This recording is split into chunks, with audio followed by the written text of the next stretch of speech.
So, dann gehen wir zum nächsten Punkt über. Das ist unsere Podiumsdiskussion. Ein Teilnehmer, Bruno Coman aus Belgien, konnte leider nicht kommen, wegen Problemen mit der Zugverbindung. Aber wir haben trotzdem hier Professor Florian Heider, Matthias Klimpel und auch ich werde teilnehmen an der Diskussion und Professor Dirk Löhr wird die Diskussion leiten. We will now go on to the discussion round. Unfortunately, Dr. Bruno Coman from Belgium cannot come because there was troubles with Deutsche Bahn. But we still have here Professor Florian Heider from Frankfurt University, Matthias Klimpel, Dirk Löhr, who will guide the discussion, and also I will be part of it. Professor Florian Heider is Scientific Director of the Leibniz-Institut for Financial Research and Professor of Finance here at Goethe University. In his former life, he was a researcher at ECB. There he was head of the section Financial Market Research, after several positions in DG Research, DG Markets, and DG Monetary Policy. His research area comprises financial intermediation, market design, and monetary policy, and he regularly publishes in academic journals. Matthias Klimpel is board member of INWO. He has degrees in philosophy and economics. He worked as economist for Deutsche Bundesbank. In 2010, he joined Deutsche Bank as a quant, and some years later, he went to Commerzbank. Currently, he occupies a senior quant risk function at a subsidiary of DZ Bank AG. Matthias has drafted a formalization of the core of Gesell's monetary theory and its relation to neoclassical, Keynesian, and neo-Ricardian models. Professor Dirk Löhr gained his doctoral thesis and formal habilitation in Bochum. He is a tax consultant, certified financial and investment advisor, and certified business mathematician. He holds a professorship in taxation and ecological economics at Trier University of Applied Science. Main research interests are property rights and land policy. I myself, I teach microeconomics, ecological economics, and monetary policy at Universidad Austral de Chile. Right now, I serve as the director of the Economics Institute, as well as coordinator of the Right Livelihood College Valdivia. Since 2017, I'm president of INWO, and I've also published quite some papers and even a book on Gesell money. So, ladies and gentlemen, let's start with our panel discussion. And I think we should also talk about not only about the theory, but also what is going on right now in economics, the current economic situation and so on. I want to start with Professor Heider, and maybe it's also possible for those who are speaking German to summarize a little bit your statements, which you are giving in English for the audience which maybe speaks German and doesn't have such a good understanding of English language, if possible. I don't know if it's possible for you, Professor Buiter, but maybe you try. You're speaking quite well German, I saw. This will be beyond me, but we can versuchen. Okay, good. Let's start with Professor Heider. Maybe because not all of us in the audience are experts in finance, and maybe you can give a little bit impression about your research results on negative interest rates first. Yes. Hello, everyone. It's great to see you here, and thanks for being part of this prize ceremony. Of course, we're all aware of Willem Buiter's work, me as well, of course, and so I'm very glad to actually be able to sit next to him. So thanks for that occasion. I actually came to negative rates at the ECB because remember, this was the time after the sovereign debt crisis. Central banks lowered rates to stimulate the economy. And at some point, the rates were at zero. And the logical next step would have been to buy assets, which at that time wasn't possible because of certain challenges. So at that time, they needed to do something else, and they were very brave. And as the first of the major central banks, there were little experiments here and there about negative rates by central banks, the Danish central bank, and the ECB just went negative on its policy rate. Actually on the rate that it pays on reserves. The main refinancing operation rate actually never went negative. And we in research got the request of, okay, how do we make sense of that? I mean, is there anything we're doing wrong here? It seemed to work. Right? I mean, the bond prices imply negative rates, so there seemed to be nothing outrageously crazy about negative rates, but still, they weren't quite sure. And so that's how I came to negative rates. And the theme that we picked up on is that actually, to understand some of the effects, not all of them, but to understand some of the effects, you shouldn't so much look at the reserves, because technically, even though you pay a negative rate on that, it's really the spread between the reserve, the price at which you get the reserves, and the rates at which you can deposit them, and that was positive. There was nothing crazy there. What we felt was really giving you new effects was that commercial banks did not offer negative rates on the deposit accounts, on their checking accounts. While at the same time, the rates in the economy, in interbank markets, they went negative. And that's funny because usually normal banks are very, very happy to lower rates on your deposits.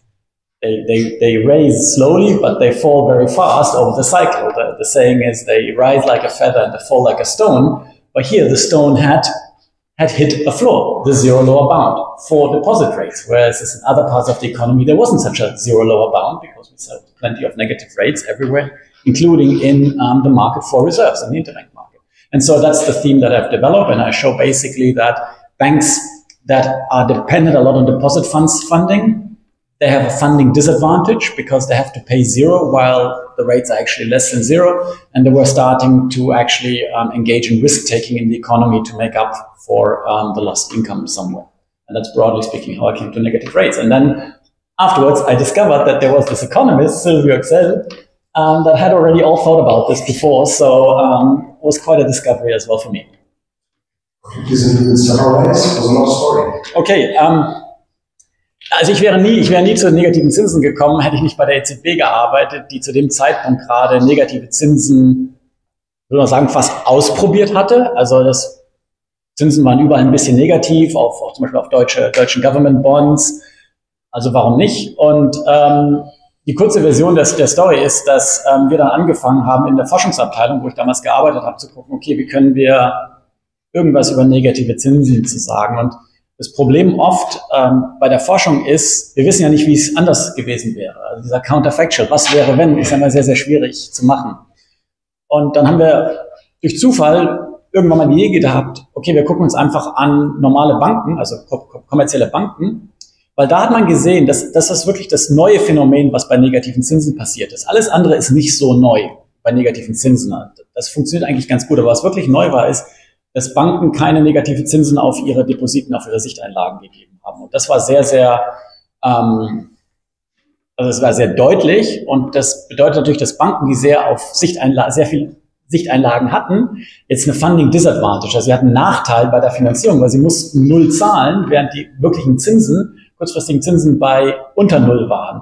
Und diese Banken haben dann angefangen, Risiko einzugehen, um wieder Profite zu machen. Und deswegen ist Teil meiner Forschung tatsächlich die negativen Effekte von negativen Zinsen im Bankensektor.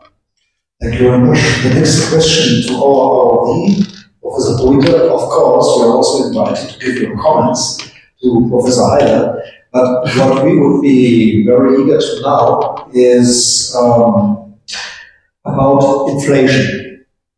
Because inflation, we suffered a lot in the last years, and I think in the USA it was more or less the same. So According to your findings, your third findings, what do you think about the future? Will the disruptions in international economic relations, which we see right now, I'm thinking about BRICS and so on, I'm also thinking about the future with the conflict with Russia and so on, will it have an influence on the long-term inflationary effect? Thank you. No, the reason that the advanced economies, other than Japan, saw inflation shoot up well above the 2% target, which is typically now in 2021 late and early 2024, and stayed.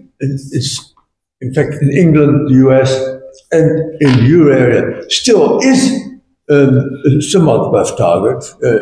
Euro area is just at 2% for the headline rate, but the core inflation is still a bit higher. The reason that we saw this inflation enduring was that interest rates, policy rates, were too low for too long. So this is not a negative interest rate problem.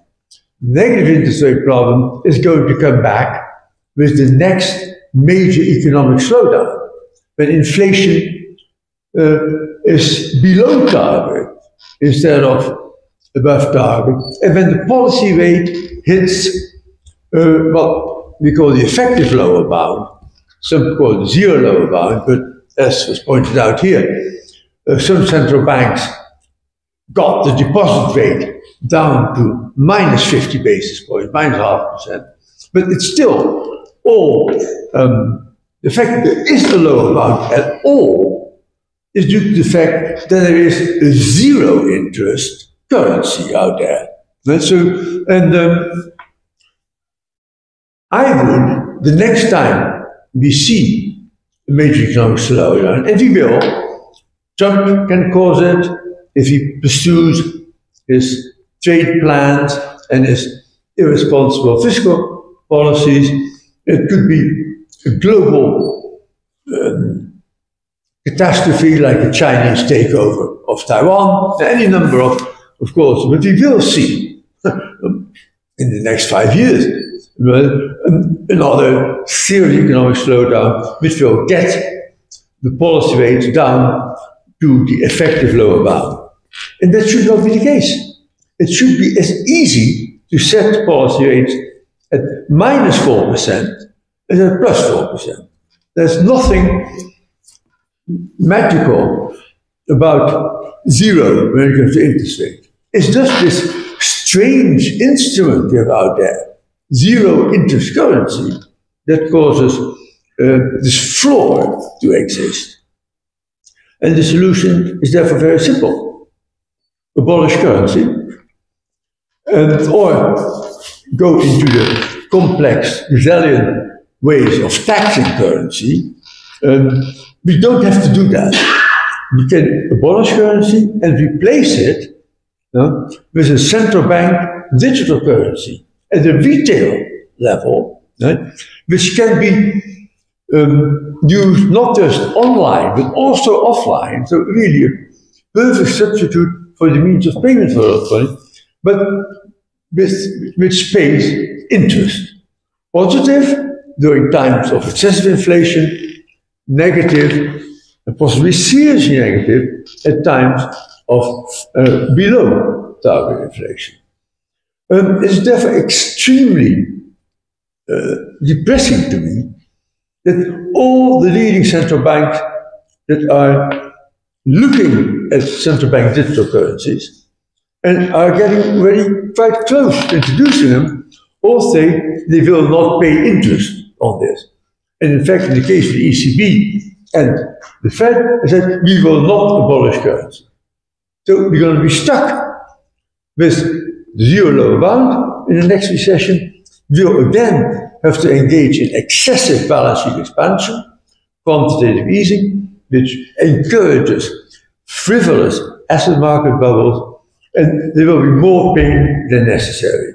unfortunately, unless we can get central banks to change their minds, which is possible, but not likely. In wenigen Worten zusammengefasst, also wir werden wieder wahrscheinlich Schocks bekommen und in diesen Schocks wird man wieder bis auf die Nullzinsgrenze runtergehen. Möglicherweise will man auch da runtergehen. Professor Buiter meint jedoch, die Lösungen, die von keynesianischer Seite vorgeschlagen werden, sind nicht unbedingt notwendig, sondern es wäre auch machbar, dass man von der herkömmlichen Konzeption einer Währung abwirkt und hier auf digitale Lösungen zurückgreift, die beispielsweise auch offline verfügbar sind. Das war jetzt eine lange Geschichte, die ich jetzt versucht habe, ganz kurz zusammenzufassen.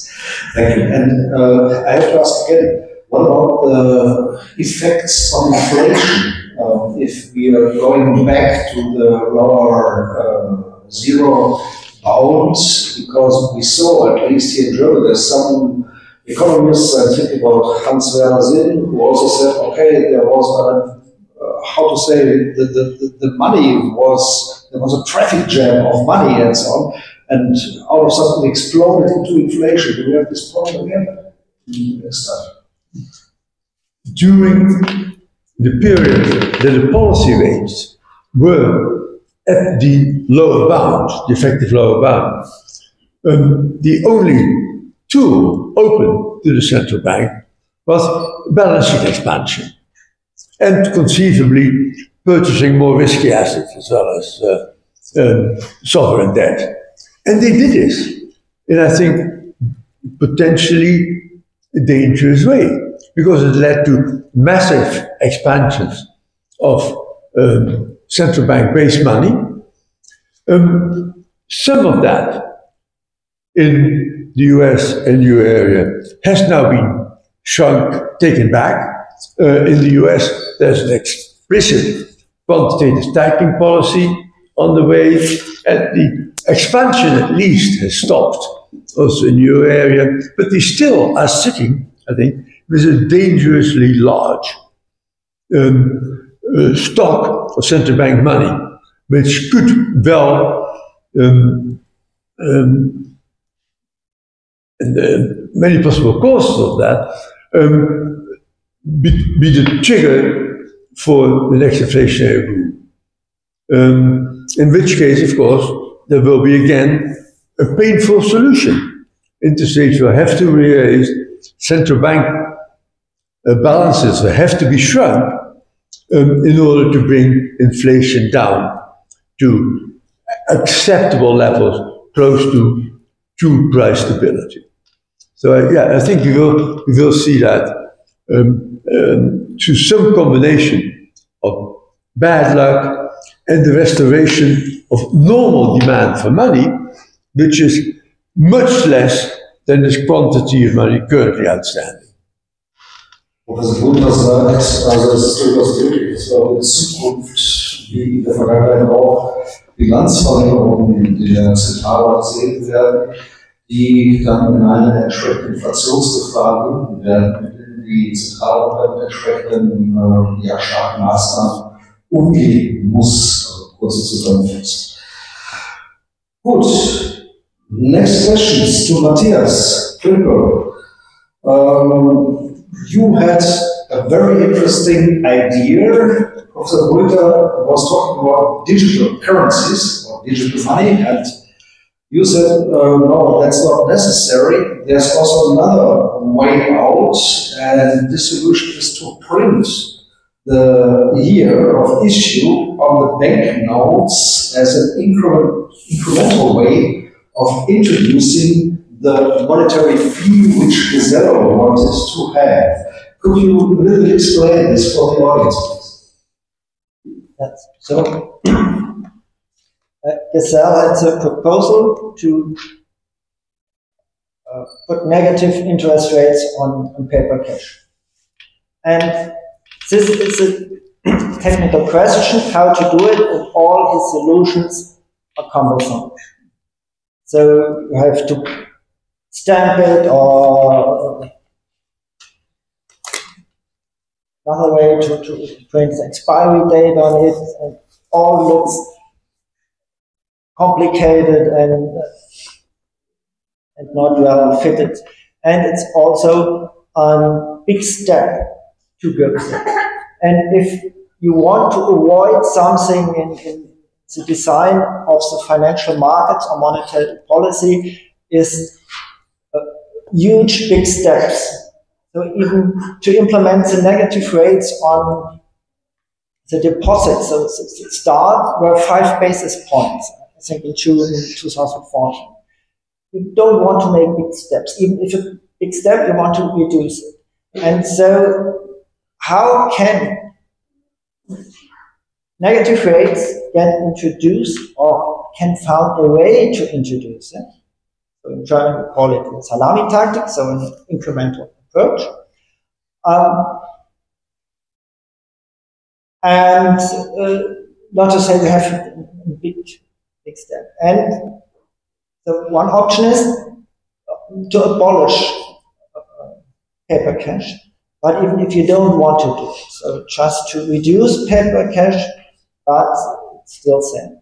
Then it's the option to print the issue year on the money, which is not a fee in itself, but opens other options. So there was a paper from Rubia Ackerwal and Miles Kimball who say how negative rates could be introduced, and they have approached going via banks. But the problem with their approaches that older cash you can't distinguish will cause problems for the banks. It's not identified. And other discussions turned around the so-called cash conversion rate. Silvio Gesell, which is now the head of the Danish central bank, and Katrin Assenmacher discussed it, but also Buiter, which goes back to Iceland.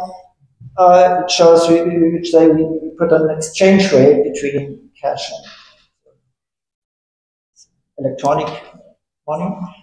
And this can cause a problem. The exchange rate is too far away from par, from 1 to 1, and we have to calculate 2 price systems. And it's also not what we want to have. And to print the issue here can also open an option to introduce it and to come back to par each year. It's just one measure enabling other measures of the central bank. It's not a fee directly. It's a measure in itself which it does not reduce the rates, but with other measures the central bank can rely on the issue year printed on the money to put pressure on insurance companies, on fund companies, banks, not to hoard physical cash, also on private persons, because there's a threat if you go too much into that, you can identify it and you have to pay. Could you please summarize in brief? Not too technical. So, Gesell wollte ja diese Geldgebühr einführen und alle seine Vorschläge wären ein großer Schritt, eine große Veränderung. Und das ist schwierig, wenn man in Banken und im Geldbereich große Veränderungen auf einmal einführt, weiß man nicht, was kommt. Und selbst die Einführung der negativen Zinsen bei der EZB, ich meine Juni 14 war das, hat man mit 5 Basispunkten. Ganz wenig, um einfach zu gucken, was passiert. Und man möchte große Schritte verständlicherweise vermeiden. Und mit einem Gesell-Ansatz, dass ich hier die Geldnoten abstemple oder ein Ablaufdatum drauf drucke, ist das viel zu viel auf einmal.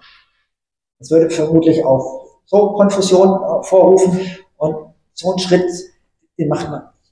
Dann gibt es jetzt Diskussionen über diese Cash Conversion Rate, also Umwandlungsrate von Bargeld in Bargeld, nenne ich es mal, die jetzt geführt wurde, sie mit Boxdruck, Katrin Assenmacher, ist aber das Problem, wenn das zu weit weg ist von 1, dann habe ich 2 Rechnungssysteme. Dann habe ich einen Preis in Buchgeld oder Giralgeld oder elektronischem Geld und ich habe einen Preis in Bargeld. Das heißt, das muss irgendwie zusammenbleiben, dass die Einzelhändler noch einen Preis ausweisen. Und da war jetzt die Idee, wenn man das issuiert, das Emissionsjahr auf die Scheine druckt, dass, was selber noch keine Geldgebühr ist, andere Maßnahmen der Zentralbank sich darauf beziehen können. Das eine geht über diesen Ansatz von Willi Ackerwald und Matthias Klimpel, das andere ist, dass man diese Cash Conversion Rates macht, von Preisland zurückgehen, man aber immer wieder zurückkommt zu Paar, zu 1:1, dass man nie zwei Rechnungspreise hat, sondern höchstens 100 zu 95 und mehr auch. Okay, danke schön. Bevor ich zu dir komme, lass mich bitte nochmal eine Frage an Herrn Heider stellen. Another question to Mr. Heider, because we have right now a technical discussion, and what we are all discussing about is the digital euro. And the digital euro is also sometimes seen as an instrument to achieve the lower zero model, or even to go lower than the lower zero model. What's your opinion on that? Well, I mean, it was already implicit in what Dr. Buiter said, right? That if you have an electronic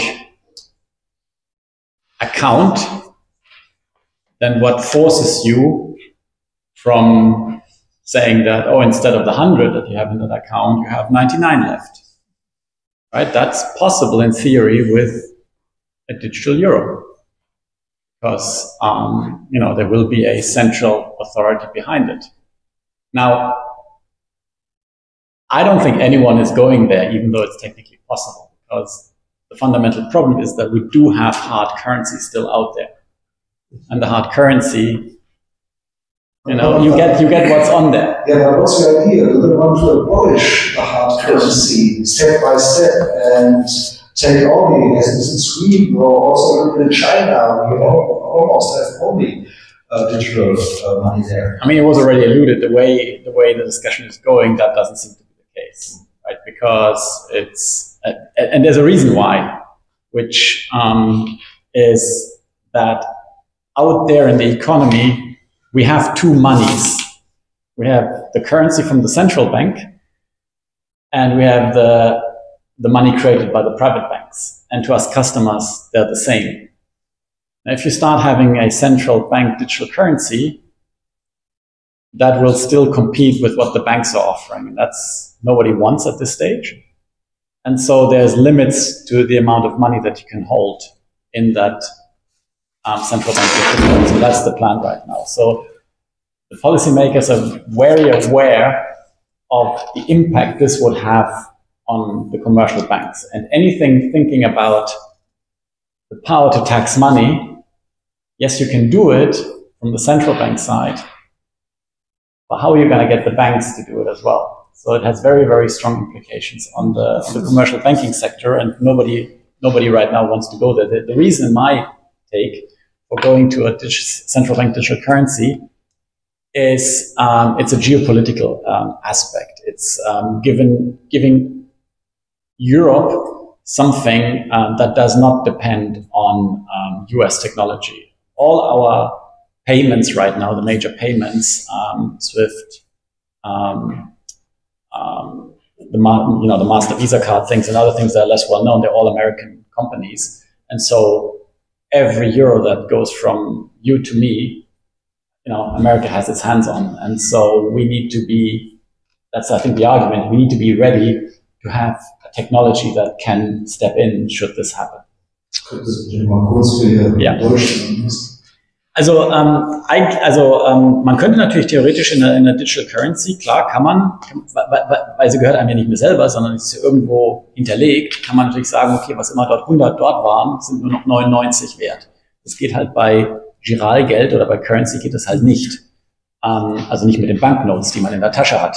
Das ist das große Problem. Deswegen ist das immer das Argument gewesen, dass man mit solchen Verfahren negative Zinsen sehr leicht implementieren kann.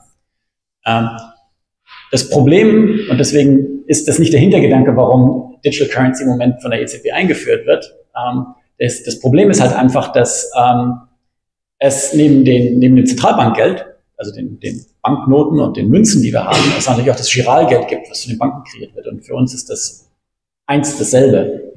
Also die Sachen, die Sie bei der Deutschen Bank am Automaten bekommen, haben zwar Draghis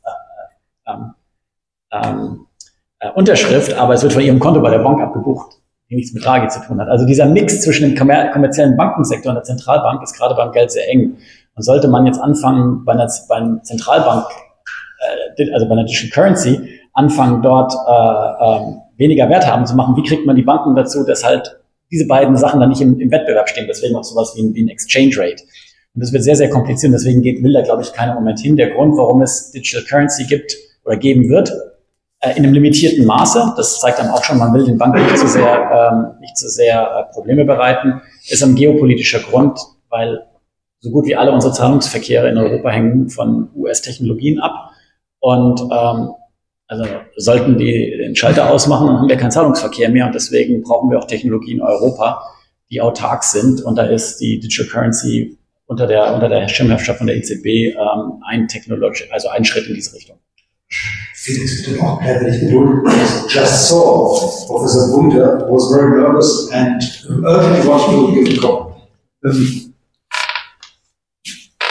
There are two arguments against introducing a central bank digital currency at a retail level that pays positive and negative interest rates.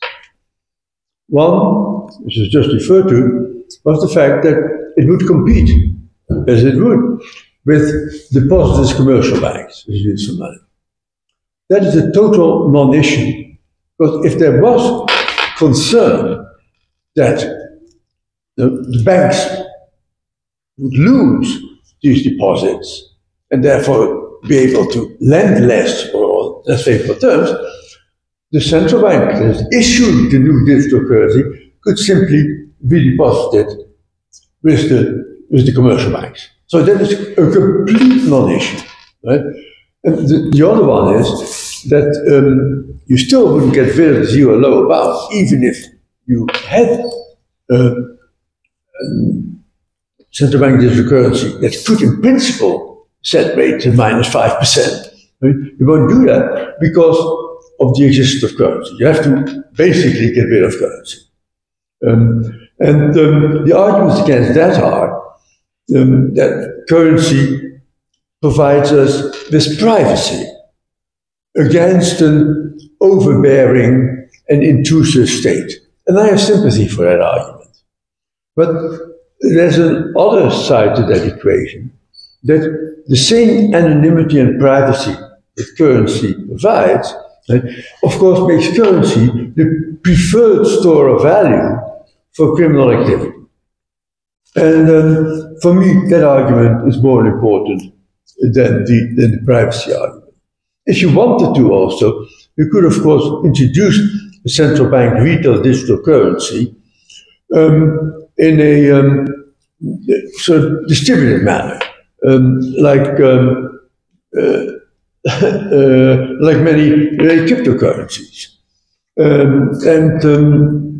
Which means that, while the transactions can, of course, be observed perfectly, the beneficial owner of the wallets that make transactions need not be publicly known. There's some privacy left. I'm not in favor of that, but it could in principle be done. So I'm strongly in favor of introducing the central bank digital currency, retail and wholesale, now without constraints on the size of the balance sheet and without any concern about what it would do to banks, because it need do absolutely nothing to banks if the central banks simply redeposit money that previously went into bank deposits with these banks. Thank you. Professor Buiter meint, also der digitale Euro wäre wahrscheinlich kein Mittel, um einen negativen Zinssatz zu erreichen. Ein Argument ist, dass der digitale Euro in Konkurrenz zu dem Buchgeld, also zu dem realen Betrag steht, die man hat. Auch ist es so, ja gut, man hat noch das Bargeld, und das Bargeld Professor Buiter sagt, muss es abwägen. Einerseits ist es natürlich ein Schutz gegen eine Übergriffigkeit des Staates. Auf der anderen Seite ist es auch so, es ist ein Ort, und es ermöglicht auch kriminelle Aktivitäten. Und für ihn ist das durchaus ein Argument, das hier in dieser Debatte zählen. Also alles in allem würde er befürworten, dass wir stärker in diese Richtung digitaler Euro voranschreiten. Und das ist keine Konkurrenz zu den Banken. Ja, das ist keine Konkurrenz zu den Banken. Weil die Zentralbank das Geld ersetzen kann. Ja, genau. Ja. Okay. Now I'm watching our time. We are running out, and I didn't ask Felix Fuders. I have two questions for you. The first question is: do you have any comments on what has been said before? Yes, I thank Willem, Florian, and Matthias for their comments. And I'm pretty surprised that we are advocating for central bank digital money as pure money. Yes, but yeah, it's interesting to think about it. It would solve the problem of the zero dollar loan easily. And the second question is, ja, du kannst zusammenfassen für die Leute erstmal. Ja, ich bedanke mich für die netten Kommentare der Kollegen hier und bin ganz erstaunt und etwas überrascht, dass wir jetzt schon digitales Zentralbankgeld voll einführen wollen. Und das würde natürlich die Möglichkeit, negative Zinsen zu erheben, ganz einfach machen. So, when we're talking about the Gesell solution, it is not only about monetary policy, but the implications are much more far-going. So, for instance, we have some stuff such as unemployment, we have the ecological asset, and we also have the debt issue. We have such a excessive growth of debts and wealth in the last 30 years and so on. And I would like to know what's your perspective on these problems.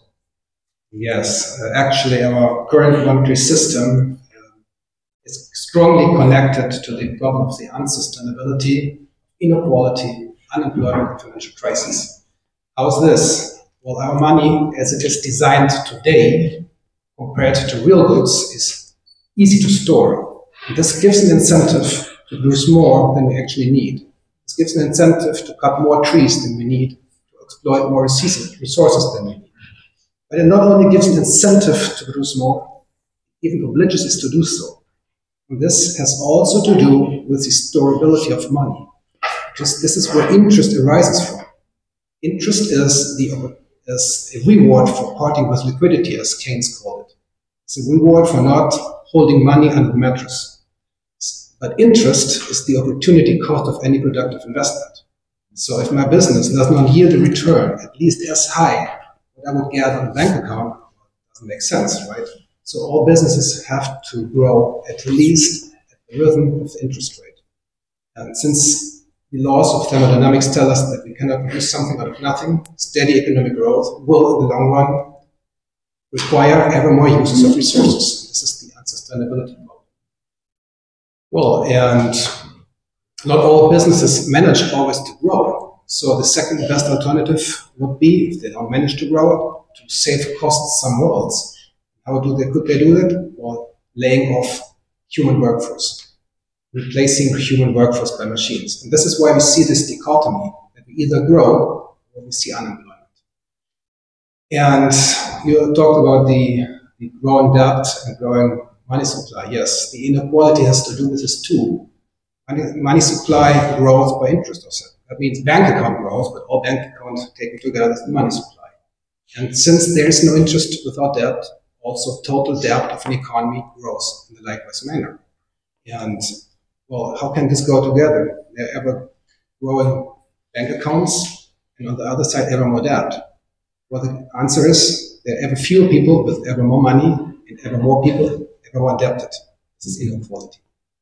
And yeah, that this system causes crisis, this is also quite obvious, because if total debt grows steadily and exponentially, actually, so there must be a moment in any economy, the economic growth will not be able to cover the costs of interest. And this is what we call financial crisis, when many credits or loans go default.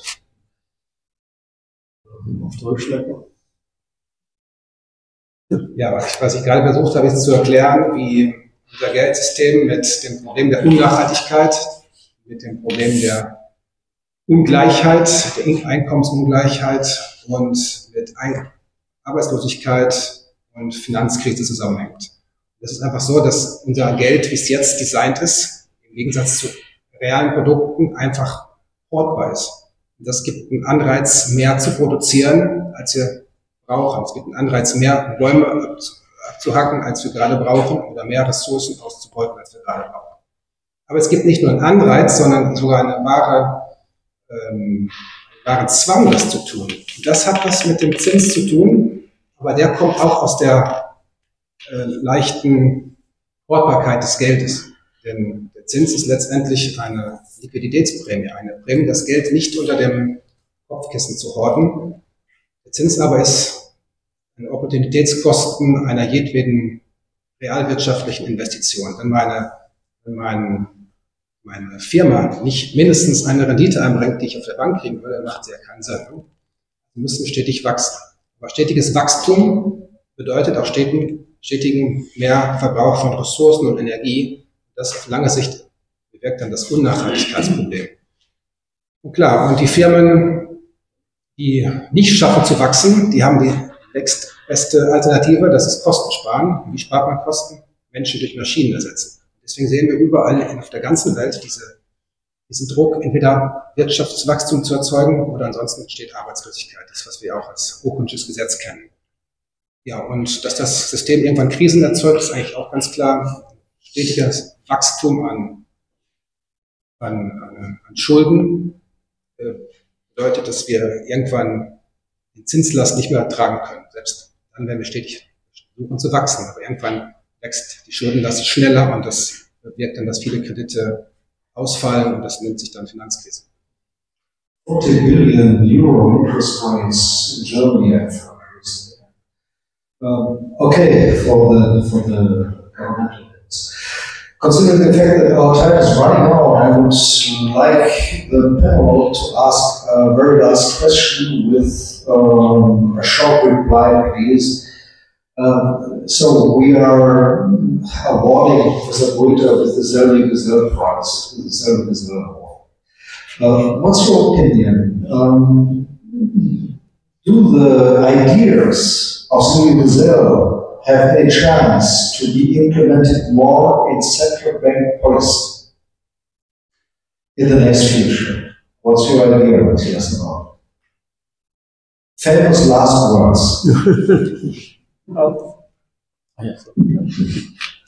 I'm sorry, I'm not an expert of the internal discussion of central banks. So I hope they will discuss it, they will go into details, but I have no direct connection to board member or I cannot project on them.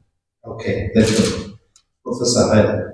Yes, as much as I would love to react to some of the things that were said, I think, we are... no, but first of all, let me answer the question that you posed. I think the ECB's experience with negative interest rates was very positive. So I think it's definitely in the draw for next time. I'm also not entirely sure that we need to go all the way because the question is on commercial transactions for commercial players, there were de facto negative rates also on their checking accounts simply because they have not the option to hoard 30, 40, 50 million and use this for transactions. So they inevitably need to resort to electronic money where you can do these things. So, it may not be necessary to go all the way. And for the last thing about, about your slightly gloomy view, I think it's very important to benchmark our current wisdom and our current practice and to think what we can do better. But I would not share this gloomy outlook because we've had we've had 10 years or 15 years of ultra low interest rates, and a lot of positive things have happened. Right? We didn't see a crisis until the pandemic came, so we had 10 quiet years of negative rates. The climate crisis probably exists outside that framework. We have periods of very low unemployment in this period because it has been stimulating. So I think one needs to take what you said as a starting point and then dig deeper at the various elements. For my personal taking, that was a little bit too negative. I believe that we can, I think it's important to think what growth really means and where it can come from. And I think there we don't have all the answers. And so I welcome that input a lot. Ja, muss ich mir jetzt erinnern, was ich gerade gesagt habe. Nein, als allererstes, ich glaube, die EZB hat sehr gute Erfahrungen mit negativen Zinsen gemacht. Das heißt, ich bin mir sicher, das ist zumindest im Köcher der Pfeile. Das Zweite ist, ich glaube auch, dass es nicht unbedingt, also dass viele dieser Ideen jetzt schon sehr gut machbar sind, weil wir haben gesehen, dass im kommerziellen Sektor waren negative Zinsen auch bei den Banken vorhanden, weil einfach eine Firma keine Möglichkeit hat, wenn die 100 Leute haben und sie müssen die alle bezahlen, dann können sie das nicht machen, indem sie, also können es theoretisch machen, aber dann müssen sie schon sehr viel Geld physisch von A nach B bringen, und wenn sie dann auch mal ihren Supplier in einem anderen Land zahlen müssen, dann wird es echt schwierig. Also von daher, glaube ich, brauchen wir das gar nicht auf dieser kompletten radikalen Ebene. Und das Letzte war einfach auch diese Gedanken von Silvio Gesell, von Professor Fuders. Das war mir persönlich ein bisschen zu negativ, weil ich glaube, dass empirisch gesehen die 10, 15 Jahre von Niedrigzinsen, die wir hatten, waren gesellschaftlich eine recht gute Phase. Wir hatten wenig Arbeitslosigkeit, wir hatten Wachstum, wir hatten keine Krise bis Corona, und dafür kann ja wohl wirklich wahrscheinlich das Finanzsystem recht wenig. Gleichzeitig finde ich es wichtig, und das ist dann auch meine Schlussbemerkung, ich glaube, es ist wichtig, uns zu hinterfragen, wo soll Wachstum herkommen, was soll das bedeuten, müssen wir da neue Wege gehen, und von daher finde ich diesen Gedankenansatzpunkt wirklich sehr gut, weil wir müssen uns diesen Diskussionen stellen. Darf ich noch eine Frage stellen? May I ask another question? Because now you're correct. There are some people, for instance, Darmstadt, something now. It says Darmstadt, this economist, currently is against this low interest policy because it says, look inside our economy, now we have a lot of zombies of companies which only could survive due to these low interest rates. And if they have a little bit wind in the face, they really will fall down. You don't think like that? No, I mean, I think there's no denying that if rates are very, very low, then any business starts to look profitable, right? And this was a problem also with the crisis in Silicon Valley Bank. So I'm not saying, in my own research says that negative sides to low interest rates, but I think there were also a lot of positives. And the big problem is we just don't know the counterfactual. We don't know what would have happened had we not had them. And some economists would say, look at unemployment as this is one of the biggest measures for whether society is really doing what it should be doing. And there we've succeeded. I mean, there is no unemployment in these major economies. And I think that we should also acknowledge. We start by saying that the ECB has not had a negative interest rate experiment. The put rate is minus 50 basis points. That's nothing. That basically accounts for the real cost of storing cash balances. In fact, the zero amount on cash means a roughly 50, sometimes some say 75, minus bound on assets and liabilities that don't have to be stored physically. So there has been no negative interest rate experiment. We may get one next time, but only if the zero lower bound is abolished, I would say by getting rid of cash, and by introducing the central bank digital currency. I don't think, I think we're technologically basically ready for it, but politically, the central banks are living in the 15th century, right? It really is quite extraordinary that they are all saying, yes, we're going to introduce central bank digital currency, perhaps not retail, but certainly wholesale, but we won't be interested in it. I mean, it's insane, right? Because they have a free option of expanding the policy arsenal for periods of high unemployment or too low inflation. So it is really a tragic mistake. As regards growth, yes, real resource growth is limited by scarce resources and technological progress, basically. But of course, financial assets and liabilities can grow at any rate. And we have seen, I think, since the great financial crisis, 1979, and the sovereign crisis in the Eurozone, we have seen excessive expansion of both public and private sector financial assets and liabilities. There's been some shrinkage, especially in the US,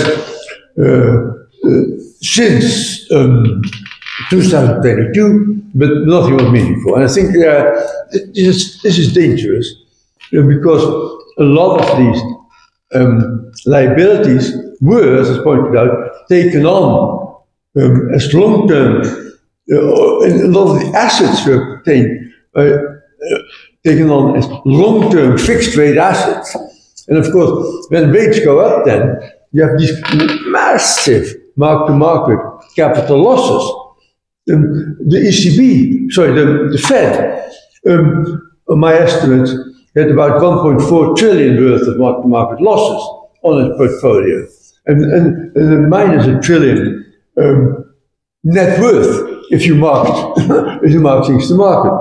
It doesn't matter yet, but it does mean that the next time the central banks are up against zero bound and try to expand the balance sheets, they will run, I think, into even more potential financial stability problems. Remember, the financial crisis will always come when we least expect it.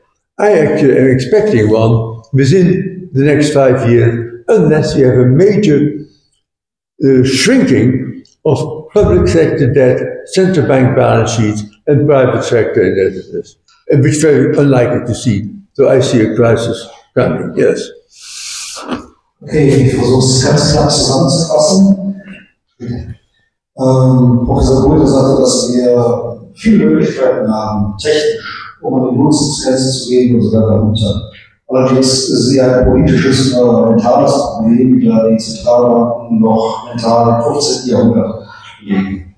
Wir sehen auch die Gefahr einer wachsenden Verschuldung, die wir haben, und dass diese auch über die Verlängerung der Zentralbankbilanzen zu Destabilisierung beitragen kann. Und dies kann vor allem vom Hintergrund von Zinsbindungen und so weiter, wenn die falsche Zentralbankpolitik betrieben wird, dann auch entsprechende Konsequenzen für die Wirtschaft haben. Also insoweit haben wir eine sehr schwierige Situation vor uns, die auch jederzeit in eine falsche Richtung ableiten kann. Ich hoffe, ich habe es ein bisschen sehr knapp, aber einigermaßen zusammengefasst. Felix, dein Schlusswort dazu, vielleicht kannst du auch Silvio Gesell noch mal so ein bisschen einbauen zu unseren Themen. Yeah, even though, as Willem said, we're far away from negative nominal rates, in the last years we have been close to it. We have had really low interest rates, and this has a positive effect, as Florian said. Yeah, this has a positive effects that we did not have to grow so much. Business didn't grow much, and still we did not lose unemployment. This is precisely because we got close to Silvio Gesell's solution. But of course, still a long way to really implement nominal negative rates to get all the pressure off the businesses to steadily grow or lay off human workforce. I think the last years of low interest rates showed us that the economy getting closer to what Silvio Gesell wanted is something positive, something that is really desirable, even though we're still far away from real nominal negative rates. German, please. Obwohl wie Willem sagt, weit von nominalen negativen Zinsen sind, noch damit auch weit weg von dem, was eigentlich Silvio Gesell vorgeschlagen hat, waren ja die letzten Jahre schon eine sehr niedrige Zinsphase, und da hat man gesehen, dass die Unternehmen nicht so stark wachsen brauchten. Es war kein so starker Wachstumsdruck, sie sind doch nicht stark gewachsen und haben trotzdem nicht viel Arbeitslosigkeit erzeugt. Das ist das, wie ich mir das vorstelle, wie das in einem Silvio Gesell-System wäre. Wir müssten gar nicht mehr, hätten gar keinen Wachstumsdruck mehr. Wir können wachsen, müssen aber nicht. Es wäre nicht dieser Druck da, entweder zu wachsen oder Menschen durch Maschinen zu ersetzen, um andererseits Kosten zu sparen. So, thank you very much. I see we see our time was originally half an hour, but now we have already 15 minutes. And I saw there's some needs for discussion in the audience, but I think we have to postpone it in the coming together later. Maybe you can ask the people then zu Deutschland. Also für diejenigen, die noch Fragen an Panelisten haben, die können es ja später machen, weil wir schon unsere Zeit richtig gut überschritten haben. Ich habe noch viele Fragen, aber vergessen es. Thank you very much to the panelists. It was a pleasure to listen to you and to your ideas, and I hope it was also highlighting for you in the audience.